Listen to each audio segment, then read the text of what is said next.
paar verse uit 2 Samuel 16. Ek gaan 'n hele paar verse daar uit lees. 2 Samuel 16 vers 5. En toe koning Dawid tot by Bahiram gekom het, kom daar vandaan juis 'n man tevoorskyn uit die geslag van die huis van Saul, met die naam van Simei, die seun van Gera. Hy het uitgekom en gedurig deurgevloek, en Dawid en al die dienaars van die koning met klippe gegooi, alhoewel die mense en al die helde aan sy regter en aan sy linkerhand was. Op hierdie stadium het Absalom al so ver gevorder om die koningskap met geweld af te neem van koning Dawid, en hy en 'n paar getroue volgelinge het op die vlug geslaan. Nou met 'n vorige lesing het ek gepraat oor die gees van Absalom. Hy is natuurlik daarop uit om homself te verhef en dan die leier of die koning of wie ook al in beheer is dan aan te val en van hom ontslae te raak sodat hy self daardie posisie kan inneem. Die koningskap van Saul het die Here ook reeds weggevat. Saul het die heks van Endor geraadpleeg en daarna het Saul selfmoord gepleeg. Die gees van Puthon, wat natuurlik verantwoordelik was op daardie stadium, wat die heks van Endor die vermoë gegee het om 'n waarseende gees te hê, het ons ook na gekyk. Ek dink dit was verlede week, die gees van Puthon, as jy nog nie daardie een geluister het nie. En dan op hierdie stadium het koning Dawid natuurlik dan genoeg stres in sy lewe gehad, soos ek kan sê. Nou, alhoewel hy koning is, hy was reeds gesalf as koning, staan sy eie seun teen hom op en hy moet vlug. En Dawid se lewe was eintlik gedurig in gedrang gewees. En vir hom was dit baie maal 'n oorlewingsstryd. En nou terwyl hy aan die vlug is, kom Simei op hom af. Nou, hy was uit die geslag van Saul, so hy is uit familiebande met Saul. Die Bybel sê nie vir ons in watter vorm daardie familiebande is nie, maar hy is uit die geslag van Saul uit. En nou lees ons in vers 7. En dit het Simei gesê, terwyl hy vloek: Weg, weg, jou bloedvergieter en jou deugniet. Die Here het al die bloed van die huis van Saul, in wie se plek jy koning geword het, op jou laat neerkom. En die Here het die koningskap in die hand van jou seun Absalom gegee, en hier is jy nou in jou ongeluk, omdat jy 'n bloedvergieter is. Nou, Simei op hierdie stadium maak natuurlik nou geen geheim van sy gevoelens nie, en hy maak 'n hele paar stellings. Hy sê, Dawid is 'n bloedvergieter en hy's 'n deugniet. Hy sê, hy hou Dawid verantwoordelik vir die bloed van Saul. Onthou, hy's nou familie. Hy hou Dawid verantwoordelik vir die bloed van Saul en sy hele huis. Dit is nou Dawid en Saul en al sy seuns. En hy sê, die Here het teen Dawid gedraai en die koningskap vir Absalom gegee. En dan sê hy, Dawid is op 'n pad van selfvernietiging. Hierdie is uitsprake wat Simei nou maak. En mens weet nie veel van Simei af nie, maar dit is duidelik dat hy sy ore uitleen vir skinderpraatjies. En hy gaan en maak afleidings sonder dat hy feite het. En van daardie afleidings gaan maak hy stellings. Nou, hy hou vir Dawid verantwoordelik vir die dood van Saul, maar hy het heel waarskynlik geen idee hoe of hoekom Saul tot sterwe gekom het nie, en nog minder het Dawid Saul se seuns om die lewe gebring. Nou, hy was heel waarskynlik ook meegesleep deur Absalom se baie suksesvolle veldtog op daardie stadium, wat homself as koning aangestel het, en hy het sommer saam met die massas het hy besluit dat Absalom is koning, en dat die Here die koningskap nou vir Absalom gegee het. So dit is alles afleidings wat Simei uit die omstandigheid kon gemaak het. Ons noem dit omstandigheidsgetuienis. Maar hy sit nie met werklike feite nie. Nou, een ding wat 'n mens nie moet doen nie, is om saam met die massas te loop, of om die populêre opinie aan te hang. Lees Eksodus 23 vers 2. Ek was verbaas om hierdie skrif raak te lees. Eksodus 23 vers 2.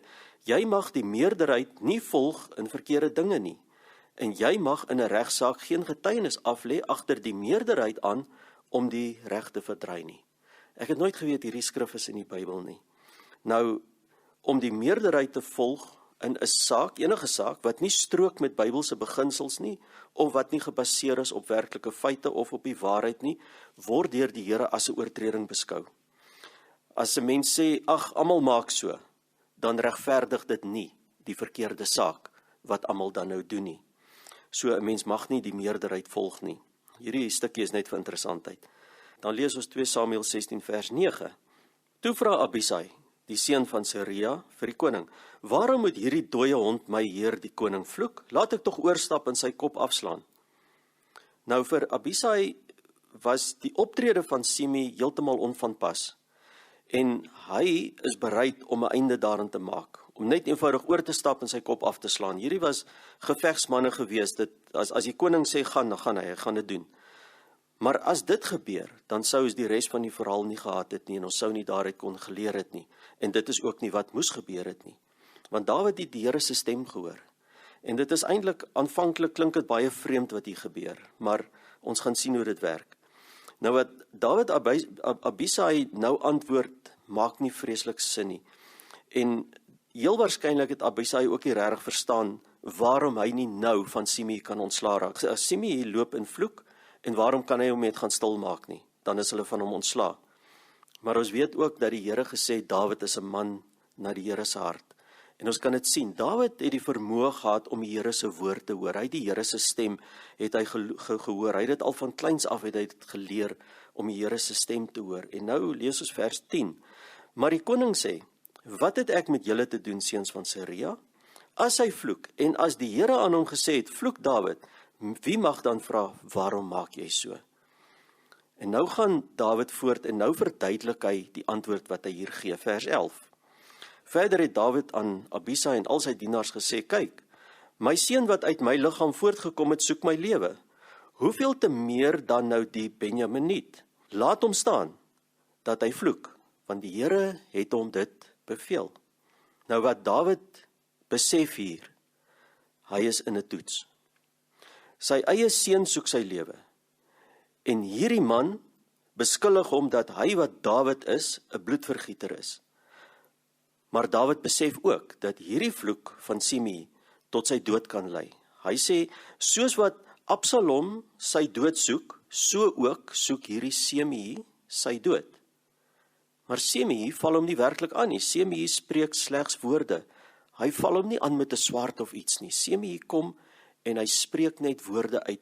Maar Dawid vergelyk dit op dieselfde posisie as waar Absalom sy seun staan, en Absalom soek fisies sy dood.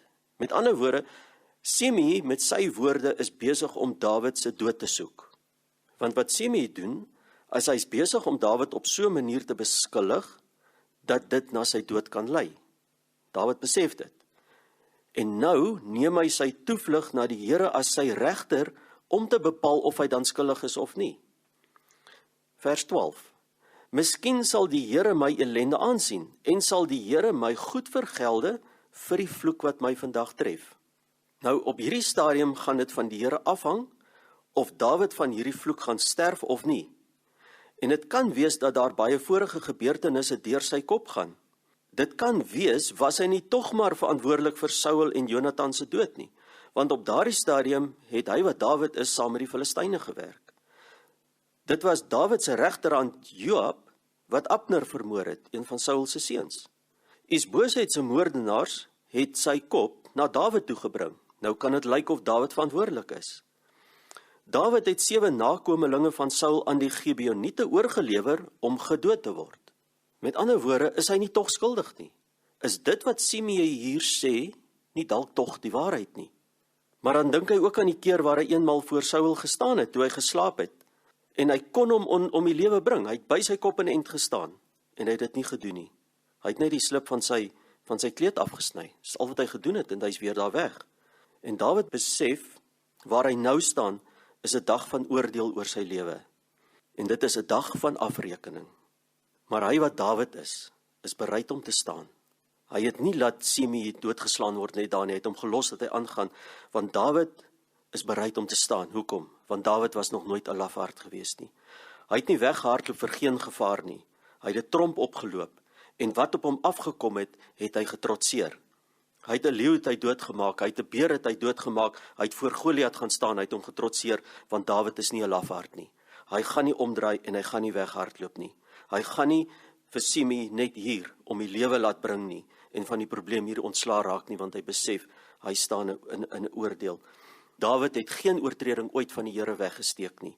Hy het altyd gaan bely as hy geoortree het. As hy dan nou vandag geoordeel moet word, dan is hy ook bereid om te staan daarvoor. Hy weet ook dat die Here barmhartig en regverdig en as daar een is wat kan oordeel, net een, dan is dit God self. God sal kan oordeel, God weet wat was die bedoeling van Dawid se hart gewees, met alles wat Simei hom nou beskuldig. En dis tot groot frustrasie wat Simei voortgaan. Vers 13, Dawid en sy manne het toe met die pad getrek, terwyl Simei al langs hom aan die kant van die berg gedurig loop en vloek, en al langs hom met klippe gooi en stof maak. En moeg het die koning en al die mense wat by hom was by die Jordaan aangekom en daar asem geskep. Uit hierdie gedeelte is dit baie duidelik dat die Here niks kon vind by Dawid wat hy gedoen het, wat hom laat sterf het van hierdie vloek nie. Dit wat Dawid van beskuldig is deur Simei en wat op sy lewe 'n dodelike vloek kon wees, het nie gebeur nie. Maar nou moet ons kyk, wat het van Simei geword? Die volgende wat ons van hom lees is waar Dawid die koningskap oorgegee het aan sy seun Salomo. Dit is nou 'n hele paar jaar later. As ek dit reg het, min of meer as mens uit die geskiedenis probeer uitwerk, is dit min of meer nou 10 jaar later. Ons lees in 1 Konings 2 vers 1. 1 Konings 2 vers 1. En toe die dae van Dawid naderkom dat hy sou sterwe, het hy sy seun Salomo bevel gegee en gesê: Ek gaan heen op die weg van die hele aarde, wees dan sterk en word 'n man. Dan spring ons na vers 8. Verder is daar by jou Simei, die seun van Gera, die Benjaminiet, uit Bahirim. Hy naamlik het my gevloek met 'n ewige vloek, die dag toe ek na Mahanaim gegaan het. En hy het afgekom my te ontmoet by die Jordaan, sodat ek vir hom by die Here gesweer gesê het, ek sal jou nie met die swaard doodmaak nie, maar nou moet jy, en hy praat nou met Salomo, nou moet jy hom nie ongestraf laat bly nie, want jy is 'n wyse man. Daarom sal jy weet wat jy hom moet aandoen, dat jy sy grys hare met bloed in die doderyk laat neerdal. Nou wat Simei Dawid aangedoen het, was nie vergete nie. Onthou, ons praat nou hier van 10 jaar later. En vir Dawid was dit nie vergete nie. Hy kon dit eintlik maar vergeet het. Ek meen, baie van ons vergeet wat iemand vir jou 10 jaar gelede gesê het. Maar hierdie saak was nie afgehandel nie, dit was nie klaar nie. Daardie vloek wat uitgespreek is deur Simei, het nog steeds bly staan. En nou handel Salomo baie wyslik met Simei, en hy stel aan hom 'n voorwaarde. 1 Konings 2 vers 36. En nou het Salomo in sy wysheid, het hy nou vir Simei laat roep. Verder het die koning Simei laat roep en vir hom gesê: Bou vir jou 'n huis in Jerusalem, en jy moet daar woon, jy mag daarvandaan nie uitgaan, nêrens heen nie. Die dag dat jy uitgaan en oor die spruit Kidron trek, moet jy voorwaar weet dat jy sekerlik sal sterwe. Jou bloed sal op jou hoof wees.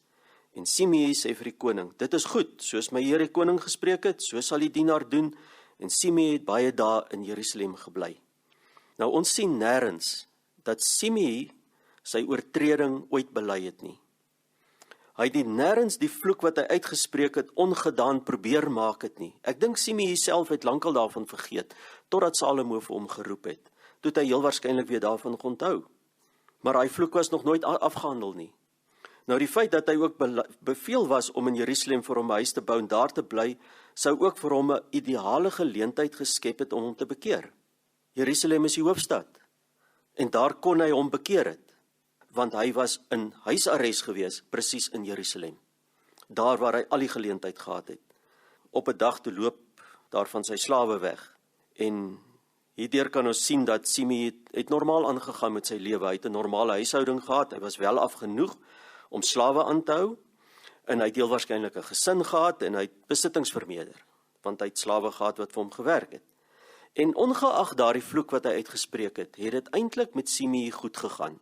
Maar dit kan ook wees dat hy dalk 'n harde man was. Hy was heel waarskynlik ongenadig, hy was hardhandig met sy slawe gewees, want hoekom sou hulle besluit het om weg te loop? In elk geval, sy slawe loop weg. In 1 Konings 2 vers 39. Maar in die einde van 3 jaar, het 2 van Simei se slawe weggeloop na Agis, die seun van Maaga, die koning van Gat. En aan Simei is meegedele gesê: Jou slawe is daar in Gat. Toe maak Simei klaar en sal sy esel op en vertrek na Gat, na Agis toe, om sy slawe te soek. En Simei het gegaan en sy slawe van Gat af teruggebring.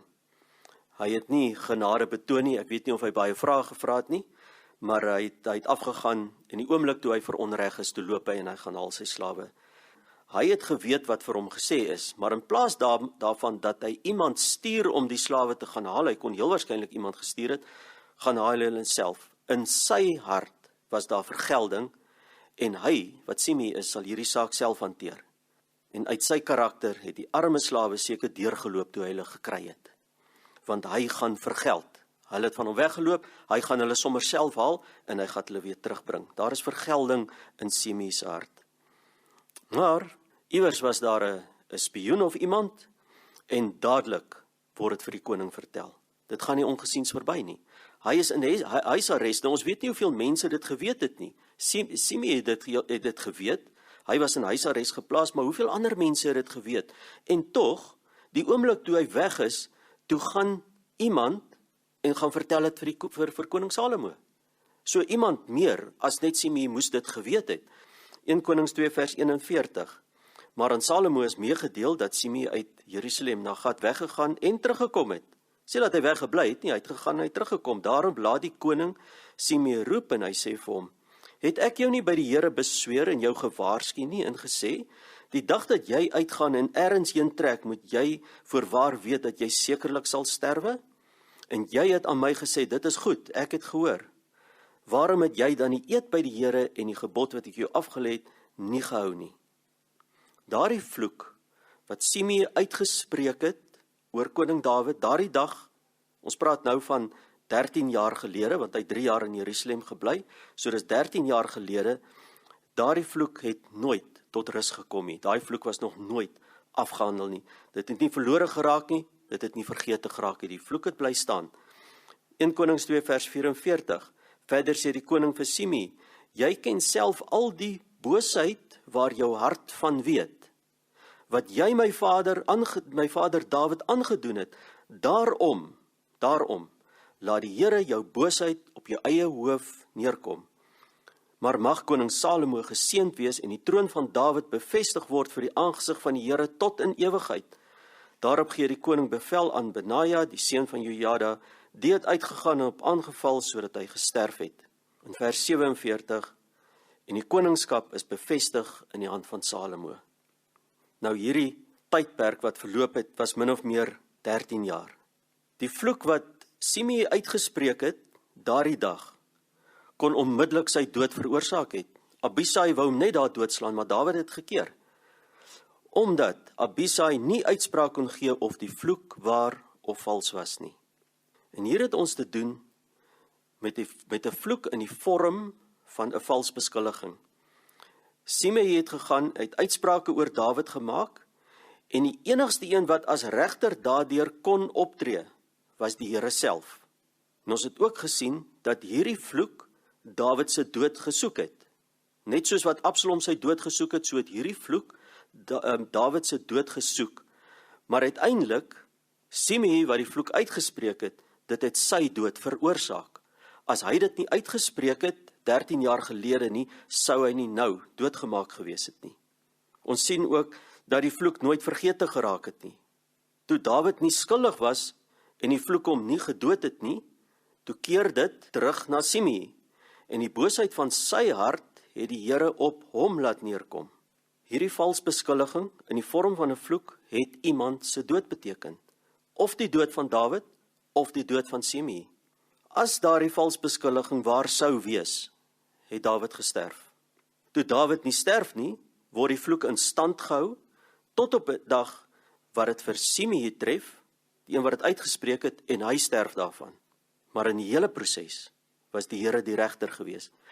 Want net die Here weet wat die bedoeling van Dawid se hart was.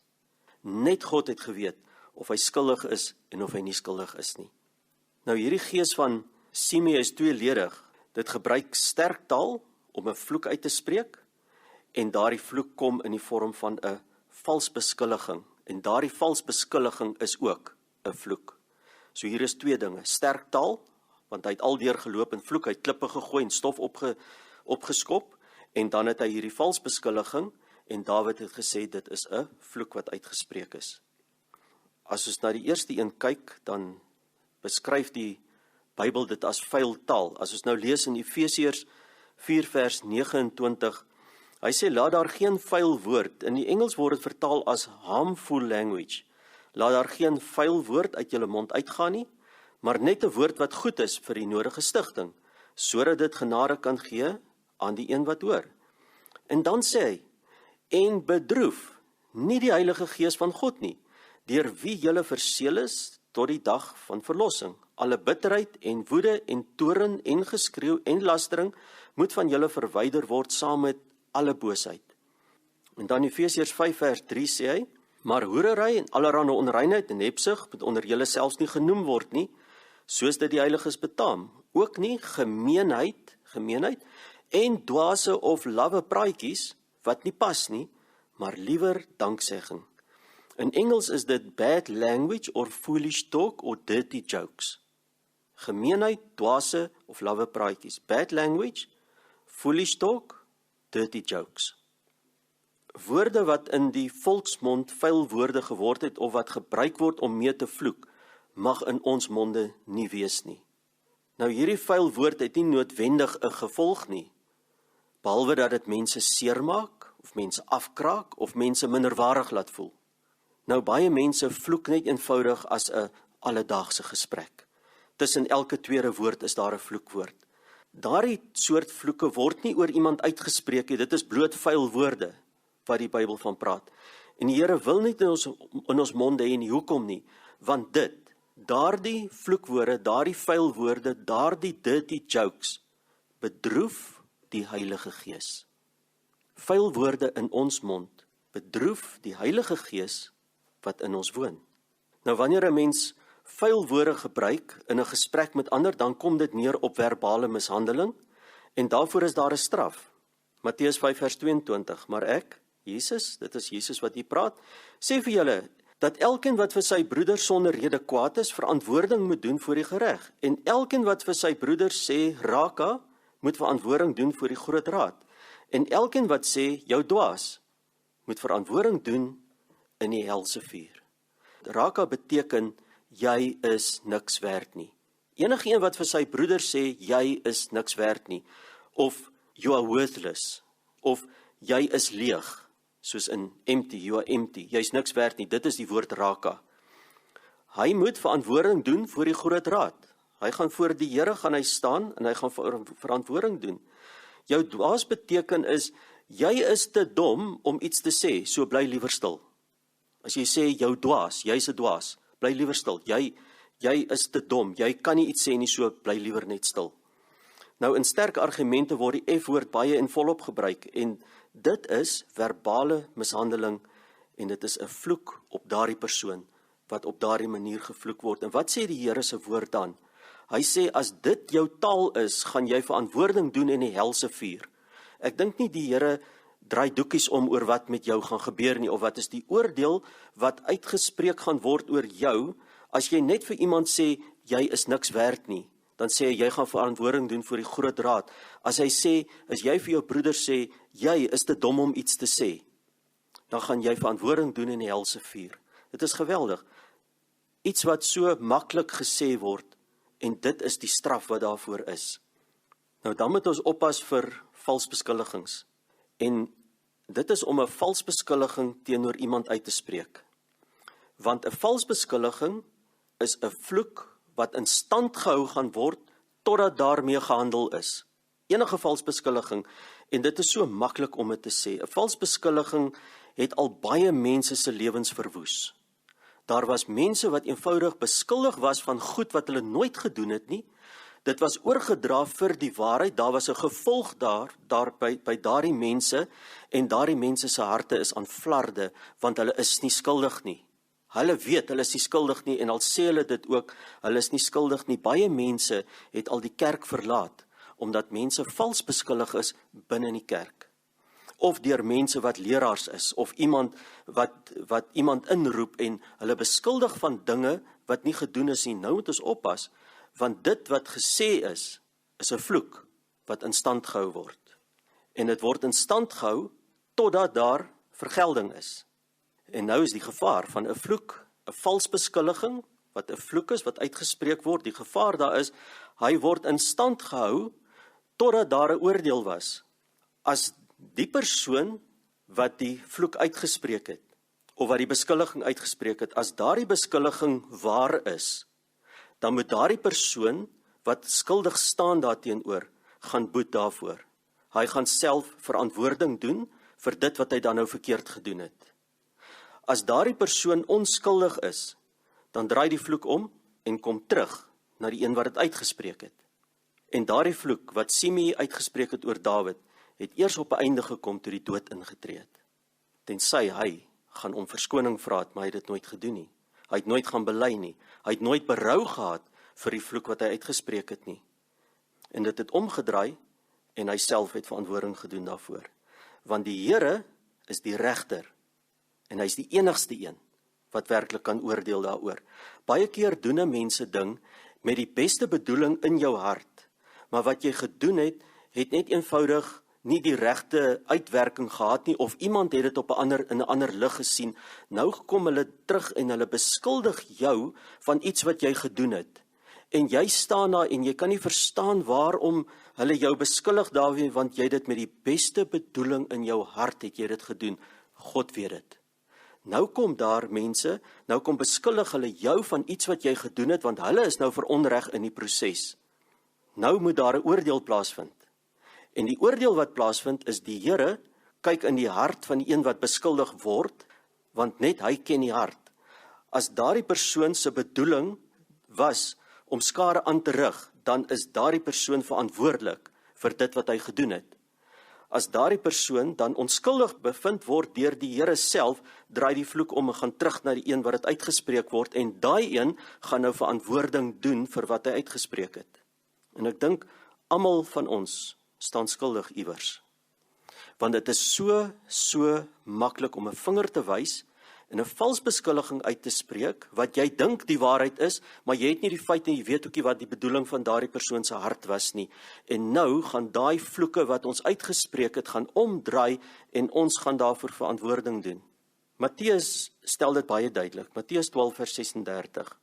Maar ek sê vir julle, dat elke ydelle woord wat die mense praat, daarvan moet hulle rekenskap gee in die oordeelsdag. Want uit jou woorde sal jy geregverdig word en uit jou woorde sal jy veroordeel word.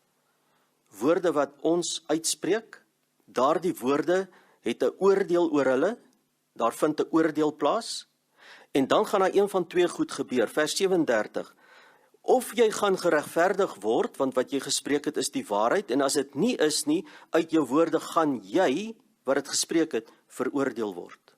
Nou, wat die skrif hier stel as ydelle woord, beteken 'n woord wat rondhang.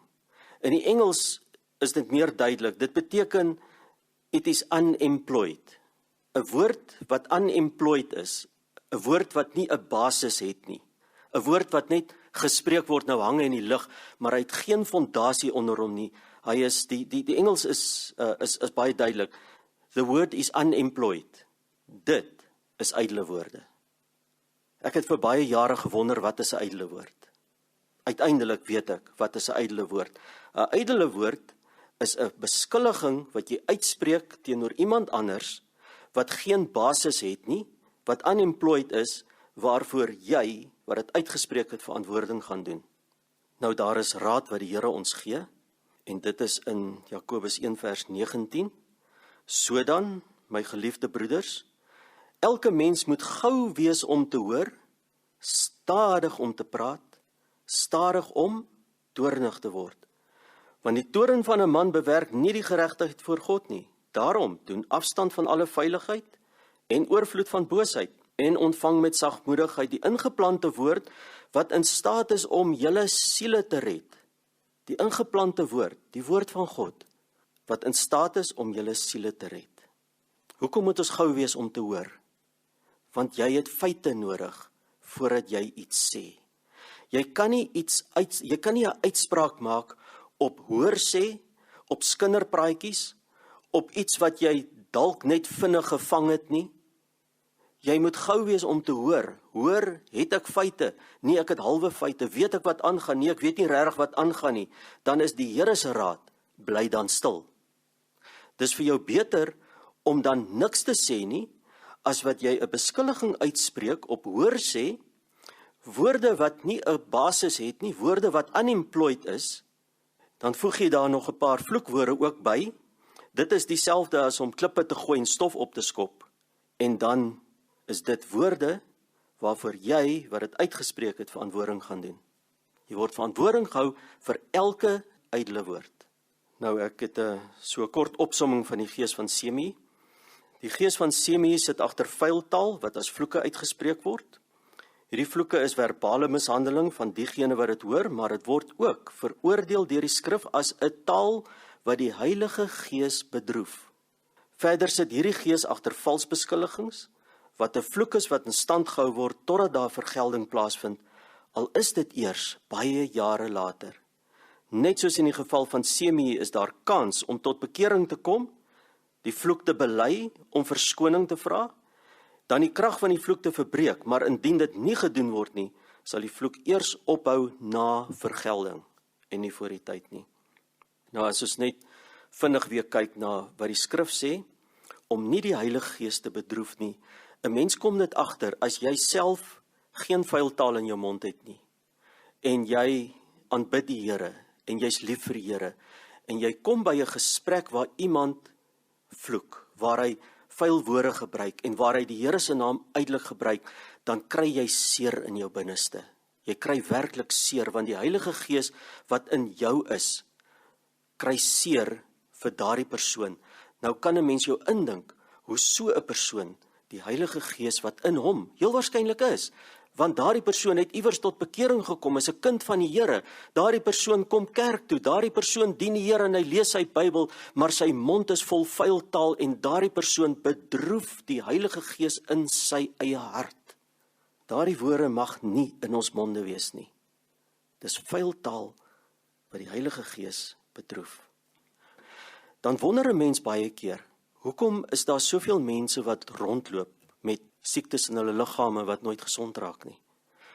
Moet 'n mens nie op 'n stadium na jou eie taal en jou eie uitsprake loop kyk en teruggaan op jou spoor en kyk hoeveel beskuldigings is al uitgespreek teenoor mense? Daar is mense wat verskriklik skerp met hulle mond kan wees, wat praat sonder om te dink. En dan, dit het vandag by my opgekom, partykeer wonder 'n mens, hoekom so baie mense kanker in hulle liggaam het? Hoekom so baie mense sterf van kanker?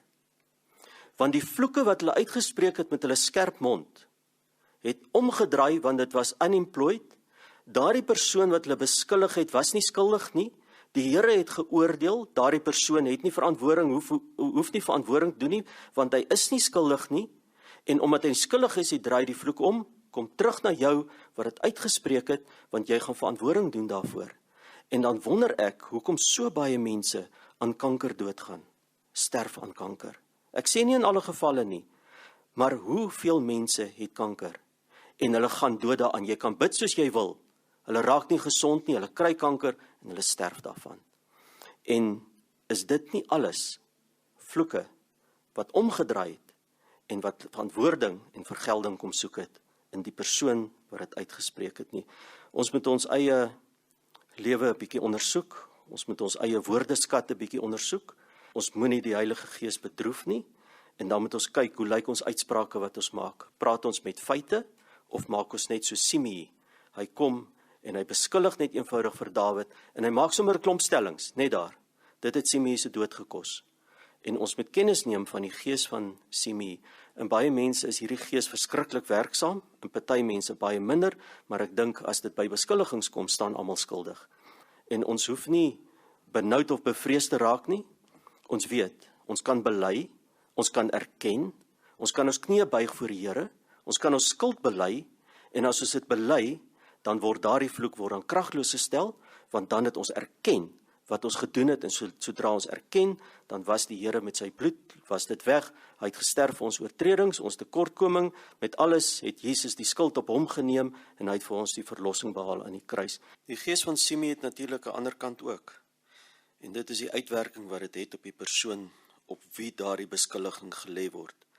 Nou Dawid het aanvanklik sterk geklink, asof hy die krag het om hierdie beskuldiging te dra, maar hy het dit vir die Here gegee, en hy weet die Here se oordeel is regverdig, maar tog het Dawid onder die las van hierdie beskuldiging gebukkend gegaan. Ons sien dit in sy optrede deurdat hy nie daarvan vergeet het nie. Op sy sterfbed is dit aangehaal en het Salomo opdrag gekry om daarmee te handel. Dawid het nie net daardie dag daarvan weggeloop nie. Dit het 'n las op hom geplaas. En ons lees van hierdie las wat hy gedra het in Psalm 55. Psalm 55 vers 1 wat sê, 'n onderwysing van Dawid, vers 2. O God, hoor my gebed en verberg U nie vir my smeking nie. Luister na my en verhoor my. In my onrus dwaal ek rond en is verward. En nou kan mens vra, waarom is Dawid onrustig? Dwaal hy rond? Waarom is hy verward? Dit is daardie tye wat jy nie fokus nie, wat jy ronddwaal en jy weet jy is onskuldig. Jou hart het jy voor die Here uitgestort, maar jy gaan nog steeds gebuk onder daardie las. In vers 3 sê Dawid, wat is die oorsaak van daardie las? Weens die geroep van die vyand, weens die geraas van die goddelose, want hulle stort onreg op my af en in toorn behandel hulle my as 'n vyand. Nou vir Dawid is hy die vyand, want sal jy jou eie vriend beskuldig, sonder om dan sy vyand te word? En kyk wat is die uitwerking op Dawid. Vers 4. My hart krimp in mekaar en my binneste, en verskrikkinge van die dood het op my geval. Vrees en bewing kom oor my en angs oordek my. Sy hart krimp in mekaar, vrees, bewing, angs oorval vir hom. Die las raak so groot dat hy wens hy kan verdwyn. Hy wens hy kan net wegkom van alles af, wegvlug. Vers 7. Toe het ek gesê, ag, had ek maar vlerke soos 'n duif, dan sou ek wegvlieg en wegbly. Kyk, ek sou ver wegvlug, ek sou vernag in die woestyn. Hy is selfs bereid om in die eensaamheid van die woestyn te gaan bly, as hy net kan wegkom van hierdie las af. In vers 9 sê hy sal 'n skuilplek gaan soek, teen hierdie stormwind wat teen hom aankom. En dan bid hy dat die Here tog net hulle spraak, die mense wat so teen hom praat, hulle spraak verwar, as hulle net kan kom op die punt wat hulle ophou om hom te beskuldig. Hulle woorde bring onheil aan, dit is vol verdrukking en vol bedrog. En dan spreek Dawid sy hart uit, want die beskuldigings wat die seerste maak, is die wat kom van die mense wat jy gedink het jou vriende is, van hulle wat jy gedink het saam met jou is, wat aan jou kant is, wat saam met jou in die stryd is.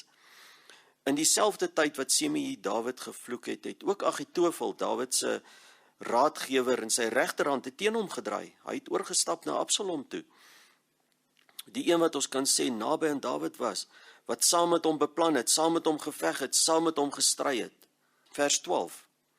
Want dit is geen vyand wat my smaad nie, anders sou ek dit verdra. Dit is nie my hater wat hom teen my groot maak nie, anders sou ek my vir hom wegsteek.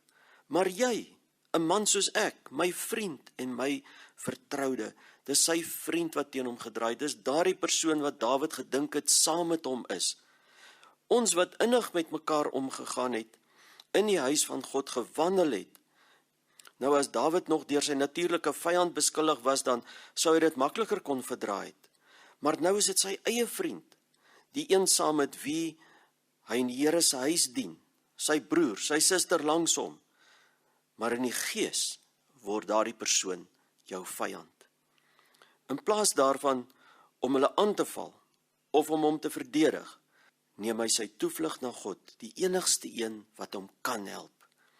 In vers 22 sê hy, werp jou sorg op die Here, hy sal jou onderhou, hy sal nooit die regverdige laat wankel nie. Dawid staan onskuldig, hy is regverdig, maar hier is 'n las wat op hom gelê is.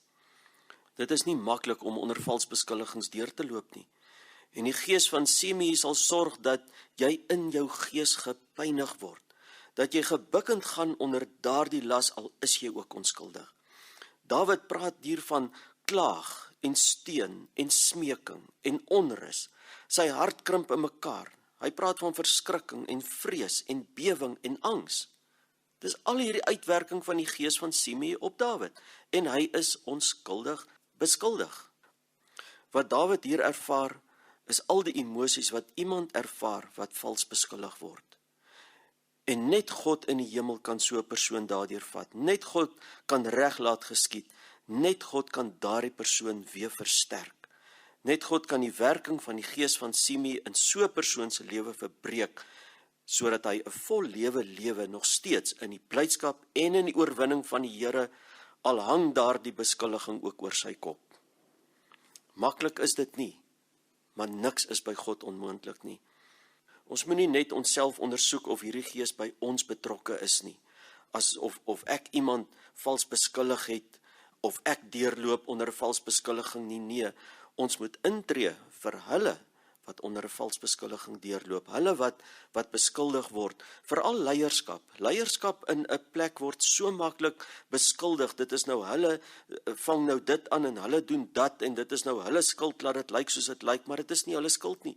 Hulle is bloot iemand wat die Here se stem hoor en wat daardie organisasie of wat daardie kerk of wat dit ook al is, lei nou in die weë van die Here.